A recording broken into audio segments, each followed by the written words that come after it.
What's the worst holiday you've ever been on? My boyfriend Gavin and I convinced the lift operator to let us take one last run, even though the resort was closing soon. He said fine, but we had to hurry because he was shutting everything down at 5. The ski lift creaked as it carried us up the mountain, and I remember thinking how empty everything looked with all the other skiers gone. We were halfway up when the lift suddenly jerked to a stop, leaving us swinging 30 feet above the ground. Gavin laughed and said they probably just had to help someone off at the top, but after 5 minutes of sitting there, we started getting nervous. I tried calling down to the operator, but he was too far away to hear us. And when I pulled out my phone, I had no service this high up the mountain. The sun was already starting to set behind the peaks, and the temperature was dropping fast. After 15 minutes, we saw the operator walking away from his booth toward the parking lot, and we both started screaming and waving our arms, but he didn't look up. Gavin said he was probably going to tell someone we were stuck, but then the lights on the lift machinery went dark. 10 minutes later, all the slope lights shut off one by one, and I realized with growing horror that they didn't know we were up here. The lift operator must have thought we'd already come down, and now the resort was closed until Friday, 3 days from now. My hands were already getting numb inside my gloves, and Gavin's face was turning red from the wind. He said we could jump, that 30 feet into snow wouldn't kill us, but when I looked down, I could see rocks jutting out from the thin snow coverage. The safety bar was locked across our laps and wouldn't budge no matter how hard we pulled. An hour passed and the cold was seeping through my jacket, making my whole body shake uncontrollably. Gavin put his arm around me, but I could feel him shivering too. The temperature had to be near zero already and would only get worse overnight. Gavin kept saying someone would notice we were missing, but I told my roommate I was staying at his place for the week, and he told his friends he was going home with me. Nobody would look for us for days. By the second hour, my feet were completely numb, and Gavin was having trouble talking clearly, his words starting to slur from the cold. The wind picked up, making the chair swing sickeningly, and ice was forming on the cables above us. Gavin said we had to try something because we'd freeze to death if we stayed here all night. He started working his ski boot against the safety bar, trying to create enough space to squeeze through, but his hands were too cold to grip properly. Then we heard howling in the woods below, and I saw eyes reflecting in the darkness, circling beneath us. Gavin said they were just coyotes. They wouldn't bother us. But the eyes kept multiplying, and they didn't move like coyotes. They moved like wolves. By hour 3, I couldn't feel anything below my knees, and Gavin's lips were turning blue. He managed to get one leg over the safety bar, but couldn't get leverage to pull the rest of his body through. The wolves were getting bolder, coming out of the tree line, at least 6 of them now, waiting. Gavin said he was going to jump, that he'd rather take his chances with the fall than freeze to death, but I begged him not to leave me alone up here. He said he could go for help, but we both knew he'd never make it past the wolves, and even if he did, his legs would probably be shattered from the fall. The metal of the chair was burning cold even through our clothes, and I could feel my body shutting down, getting sleepy, which I knew was hypothermia setting in. Gavin suddenly said his jacket was caught on something, and when he tried to pull free, I heard fabric ripping. The safety bar had somehow gotten partially unlatched during his struggling, hanging loose but not open enough to escape. He was trapped halfway, one leg over, his jacket snagged on exposed metal, hanging partially out of the chair. That's when the cable above us made a loud groaning sound, and the whole lift dropped about a foot before catching. Gavin screamed and I grabbed onto him, and we could both hear the metal straining under the weight and cold. The wolves below started pacing excitedly like they knew something was about to happen. Gavin's jacket was tearing more with each gust of wind, and he couldn't pull himself back into the chair or push himself out. He looked at me with terror in his eyes and said, "If I fall, don't look down. Just close your eyes." And I was crying, begging him to hold on, but his jacket ripped completely and he slipped further out of the chair. I grabbed his hand, but my frozen fingers could barely grip, and the wolves were gathering directly below us now. And then the cable made that groaning sound again, and I felt the whole lift structure shudder and start to tilt. The cable groaned even louder and the whole chair lurched hard to the right, making Gavin slip another 6 inches through the gap in the safety bar. I wrapped both my frozen arms around his chest and locked them together, using all my body weight to pull backward and anchor him while the wolves below started howling like they knew dinner was coming. My fingers were so numb I couldn't actually feel if I was holding him right, but I forced my hands to stay locked together no matter what. The chair swayed back and forth in the wind, and I heard more fabric tearing from what was left of his jacket. The sound made my stomach drop because that jacket was the only thing keeping his skin from freezing to the metal bar. Gavin tried pushing himself back up using his free leg, but his strength was completely gone after being stuck in the cold for 3 hours. His lips had turned this scary purple color, and when he tried to speak, only a whisper came out saying he was sorry for suggesting we take that last run. I told him to shut up and save his energy. Just focus on breathing while I used my legs to brace hard against the safety bar. The metal was so cold it burned right through my ski pants like touching dry ice, but it gave me the leverage I needed to hold him steady. The wolves were getting way more aggressive now, maybe 8 or 9 of them, pacing back and forth like they could sense something was about to happen. The biggest one jumped straight up toward us, its jaws snapping, and it fell short by only about 10 feet, which made me realize they were testing the distance. If Gavin fell, they'd be on him before he even stopped screaming. I remembered the emergency whistle attached to my jacket zipper and managed to get it to my lips with one hand while keeping the other arm locked around Gavin. The sharp sound cut through the wind and echoed off the mountain, but there was no response from the dark resort buildings below. Nobody was there to hear it. Gavin's body started shaking uncontrollably, which made it even harder to keep my grip on him. I started talking to him about our summer vacation plans, describing the beach house we'd rented and the restaurants we wanted to try. Anything to keep his mind focused while I fought the fog creeping into my own brain. The hypothermia was making it hard to think straight, but I kept talking about warm sand and cold beers and swimming in the ocean. The chair suddenly dropped another few inches with this awful metallic shriek that echoed across the whole mountain. Snow from the cables above showered down on us, and I tasted blood where I'd bitten through my lip without realizing it. The jolt made Gavin slip even further, and now he was hanging mostly outside the chair with just my arms, and the torn remnants of his jacket keeping him from falling. I tried using my ski pole to hook onto his belt, thinking I could create another anchor point, but my hands wouldn't work right anymore. The pole slipped from my grip and clattered down 30 feet to the snow where the wolves scattered for a second before returning to their circle. They were smart enough to know we were in trouble, and patient enough to wait for gravity to do the work. Hour 4 arrived, and I couldn't feel anything below my waist anymore, which meant my legs were basically useless blocks of ice. Gavin's breathing was getting shallow, and I had to shake him every few seconds to make sure he stayed conscious, because if he passed out, his dead weight would pull him right through my arms. The wind picked up again, and the chair started swinging in these big arcs that made my stomach lurch with each swing. Ice was building up on everything now, coating the cables and the chair and making Gavin's exposed skin look waxy and white. I could see frostbite setting in on his ears and nose, but there was nothing I could do about it except hold on and keep him from falling to the wolves. My own body was shutting down, and I knew we didn't have much time left before we both froze solid, or the damaged cable finally gave out. The metal above us kept making these horrible groaning sounds like it was stretched past its limit. Every few minutes there would be a pop or crack that made my heart stop, thinking this was it. This was when everything would snap and send us crashing down. The wolves seemed to sense it too because they'd gotten quiet, just sitting in their semicircle and watching us with those glowing eyes. Gavin mumbled something I couldn't understand, and his head dropped forward against his chest. I screamed his name and shook him as hard as I could with my frozen arms until his eyes opened again, but they weren't focusing on anything. The cold was winning, and we both knew it. The clouds suddenly broke apart and moonlight flooded down on us, lighting up the whole mountain like someone had turned on a giant flashlight. I looked down and my stomach dropped because now I could see the wolves clearly for the first time, and they weren't coyotes at all. These things were huge, maybe twice the size of any dog I'd ever seen, with thick gray fur and yellow eyes that caught the moonlight. There were at least 8 of them now, maybe more in the shadows, and they weren't running around or fighting each other like wild animals usually do. They were sitting perfectly still in a half circle right below us, just watching and waiting like they knew exactly what was going to happen. My brain was getting so foggy from the cold that I needed something to focus on, so I started doing multiplication tables out loud while adjusting my grip on Gavin's chest. 7 times 8 is 56, I said through chattering teeth. 8 times 8 is 64. 9 times 8 is 72. But the numbers started getting mixed up in my head, and I couldn't remember if 8 times 7 was 56 or 49. I kept repeating them anyway because talking meant I was still awake, and thinking meant my brain hadn't completely shut down yet. Gavin's head suddenly snapped up and his whole body jerked like he'd been shocked with electricity. His arms flailed and he almost slipped completely through the gap in the safety bar before I managed to pull him back against me. He looked around confused like he didn't know where he was for a second, then started mumbling sorry over and over. His jacket was basically destroyed now, just strips of fabric hanging from his shoulders, and I could see his bare arms turning this scary white color in the moonlight. The wind was cutting right through his shirt, and his whole body was shaking, so hard I could barely hold on to him. I made a decision and started unzipping my own jacket with one hand while keeping the other locked around his chest. The second I got it open, the wind hit me like 1,000 needles stabbing into my skin all at once. I pulled the jacket as wide as I could and tried to wrap it around both of us, pressing his back against my chest and pulling the sides around him. It wasn't much, but at least his shaking got a little less violent, and I could feel some of our body heat trapped between us. The wolves had gone completely silent now, which was somehow way worse than when they were howling. They just sat there in their perfect semicircle, not moving, not making any sound, just staring up at us with those yellow eyes. It felt like they knew something we didn't, like they could sense how weak we were getting and were just waiting for the right moment. Movement caught my eye down on the mountain access road, and my heart jumped thinking maybe someone was coming to check on things.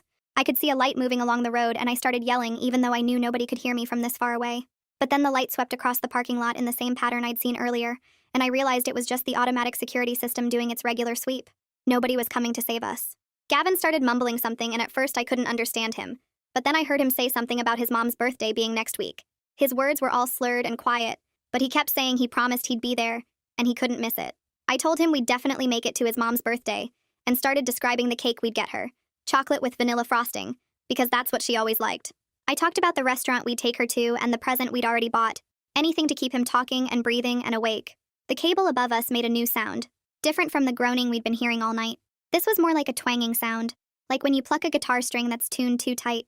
I could actually feel the vibration running through the metal chair and into my bones. The whole lift structure was shaking slightly now, not swinging like before, but vibrating like it was about to snap. I knew we didn't have much longer before something gave out, and we'd either fall or the whole thing would come crashing down. My phone was in my pocket, and I remembered I hadn't checked it in a while. I used my teeth to pull off my glove, spitting it out onto my lap, and fumbled for the phone with numb fingers. The screen was so bright it hurt my eyes, and I could barely make out the battery icon showing 2%. Still no signal this high up the mountain, but I hit the record button anyway. I held the phone close to my face and recorded a 10-second message for my parents, telling them I loved them and that this wasn't anybody's fault. The phone died right as I finished, and I shoved it back in my pocket, pulling my glove back on with my teeth. I looked toward the east and noticed something that made my heart beat a little faster. The sky over there wasn't completely black anymore, but had this really faint blue color to it, like someone had mixed a tiny bit of light into the darkness.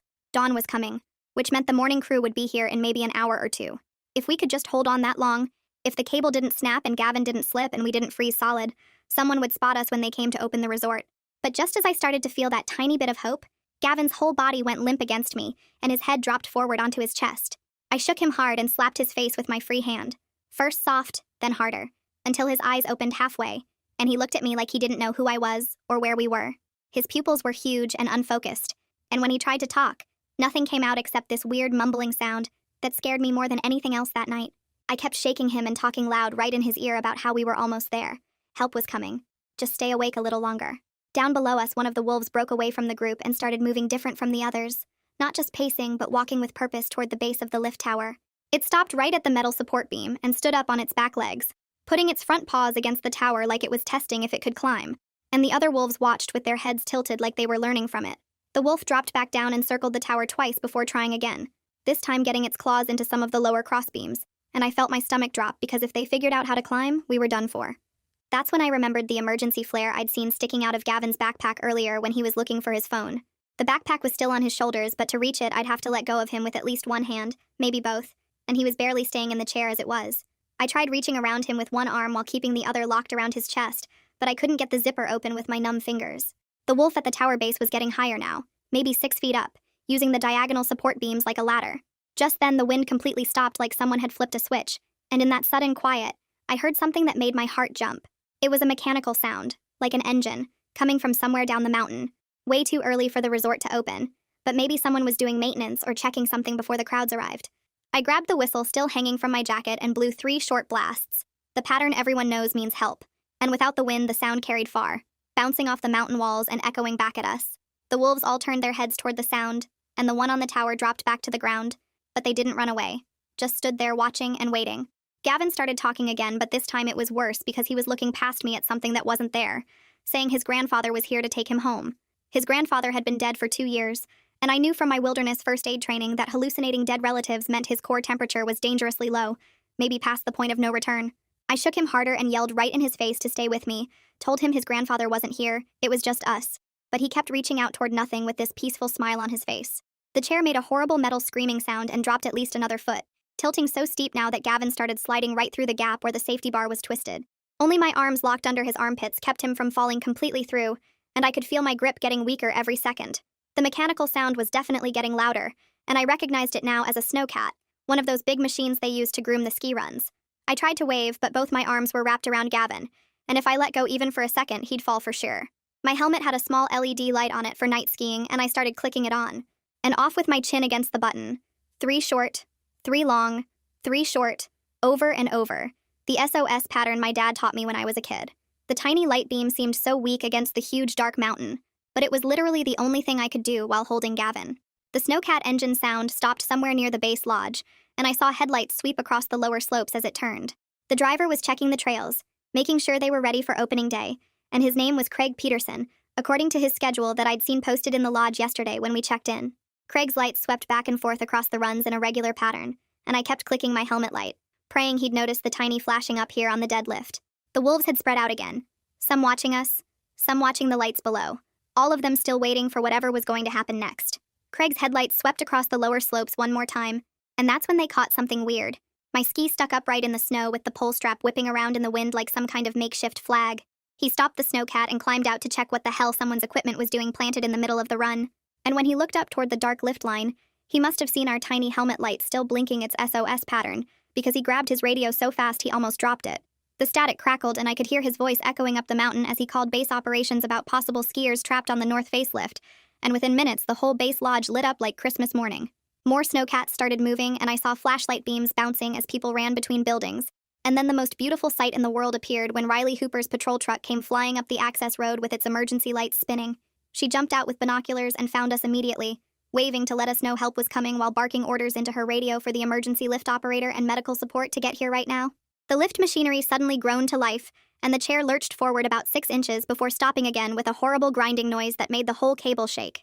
Riley was yelling into her radio that the cable was too damaged to run safely, and they needed the technical rescue team with climbing gear immediately, and I watched more vehicles racing up from town. 2 patrol members started climbing the nearest lift tower while others spread out below us, setting up these huge orange safety nets in case we fell, and the wolves finally backed off into the trees when all the noise and lights invaded their hunting ground. The first patroller reached us after what felt like forever, but was probably only 10 minutes, and he immediately wrapped rescue straps around Gavin, who was barely conscious, his eyes half closed and his skin this awful gray color. The patroller worked to untangle him from the twisted safety bar while talking constantly to keep him awake, telling him he was doing great. They'd have him down in no time. Just hang on a little longer, buddy. They rigged up this rescue basket thing and started lowering Gavin first, while I was still stuck in the chair watching them guide him past the damaged section of cable that looked ready to snap at any moment. Every second dragged on forever as they inched him down, the basket swaying in the wind while 3 patrollers on the ground held guide ropes to keep it steady and away from the lift towers. When they finally got him to the ground, it was my turn. But when the patroller tried to help me stand, my legs just wouldn't work at all, completely frozen and useless like they belonged to someone else. He basically had to lift me into the rescue harness while my joints refused to bend, my knees locked straight and my ankles completely rigid from 4 hours of below-zero cold. The descent felt completely unreal, like I was floating instead of being lowered on ropes, my brain so foggy from hypothermia that I couldn't really process what was happening.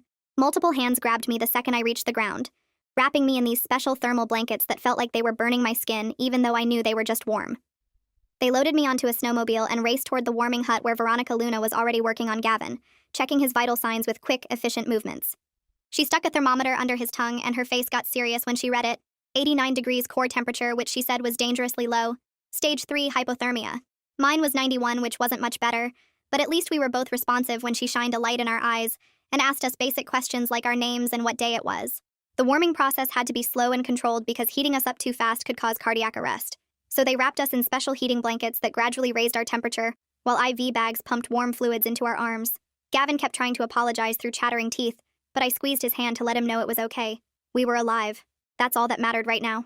The ambulance arrived within 20 minutes, and they loaded us in while Veronica gave the paramedics detailed instructions about our core temperatures and treatment protocol. Bradley Curry from Resort Operations showed up with a stack of paperwork and started apologizing before we even left, saying the lift operator was already suspended, and they were launching a full investigation into how this happened. The ride to the hospital was a blur of heating pads pressed against our necks and armpits, more IV fluids, and constant vital sign checks while the paramedics kept asking us questions to make sure we stayed conscious.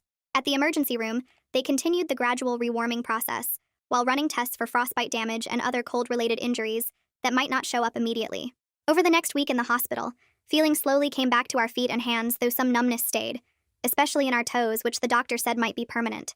Gavin's shoulder was messed up pretty bad from hanging in that twisted position for so long, and needed weeks of physical therapy to get full range of motion back. The resort's insurance covered everything without question, and offered additional compensation for trauma and suffering.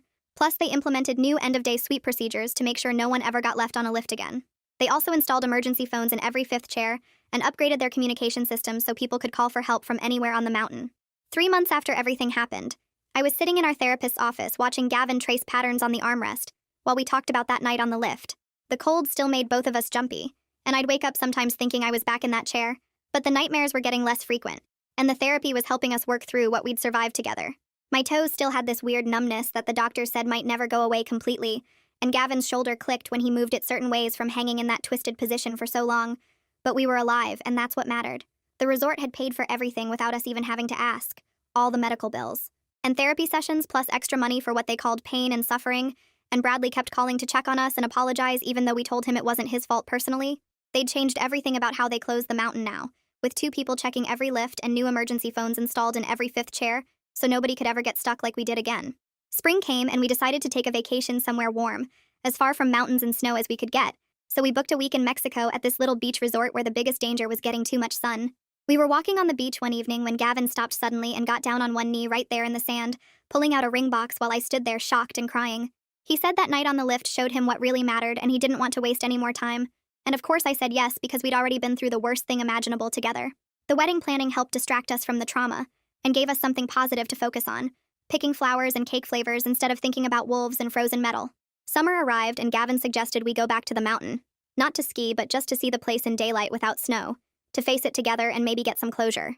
I wasn't sure at first, but my therapist said it might help. So we drove up on a sunny July day when the slopes were green and covered with wildflowers instead of snow. The lift had been completely rebuilt with all these new safety features. Bright yellow emergency phones visible in every chair and signs everywhere about the new safety protocols. We stood at the base looking up at where we'd been trapped, holding hands tight while we both remembered that night, and it was weird seeing it in daylight because it looked so different, so much less scary.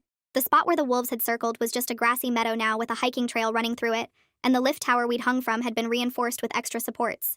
Bradley met us there and showed us all the changes they'd made, the new procedures and emergency systems, and he said again how sorry the resort was about what happened.